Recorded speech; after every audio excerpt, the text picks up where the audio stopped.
Hi, I'm Heather Knight. And I'm Zach. Catch us on this week's episode of the Jesse T Podcast Show. There was a story you told me, and let me know if we can talk about it. If not, but there was a mission that you went on, an op that you went on, and for the most part, like you've always had your people come back, right? Like your people always came back, and they were healthy, and there was some little things, but there was a couple situations, or one situation in general, where there was some SF guys with you. Can you talk a little bit about just kind of that op, or is that like kind of? Yeah, I mean, it's all been put out in military. Okay, so it's out there. Okay, yeah. So the way the deployment was set up, we were out on a outpost with a special forces team. So my guys were on this op, and we'd already gotten some intel that the Taliban had reinforced the village we were attacking. There were actually 3 different special forces team on this operation, so it was a massive operation. Yep. But the insertion points were a mile or so apart from each other or more. Okay. So we were kind of just hitting this massive village. And everybody's pretty much on foot at that point? Yes. Through terrain, so they're running and trying to get to these places? Yeah. So it's a helicopter insertion. Yep. So they go in maybe 500 meters out of the village and then make your way through. And the way the Special Forces guys work, we partner with the Afghan National Army.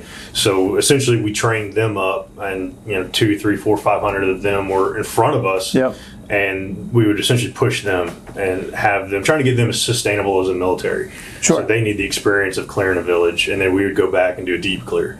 So on this op, the Afghan National Army went through, cleared. By the time they went through and the American forces came through, our guys were actually ambushed. So they waited for the Afghans to get past and then started opening fire when they saw the American uniforms. So watching it unfold, I mean, there's like IR feeds and everything. So I'm actually watching the battle unfold on the satellite. And you can see guys just dropping left and right. It was a huge, I think the Afghans probably lost 60 or 70 guys. We had 2 that were killed during that operation. And when it first comes out, they don't release names over the radio. You have essentially your initials and the last 4. Yep. And they put that over the radio. So you have to scroll through your Rolodex. I don't remember who the last 4 are. So they put that information out, and that's on my end, that's like instant communication blackout. Yep. That's where the 12-hour gap comes from. Yeah. Until the military can contact the families and say, hey, your spouse or whoever. There's a process they have to go through. Yep.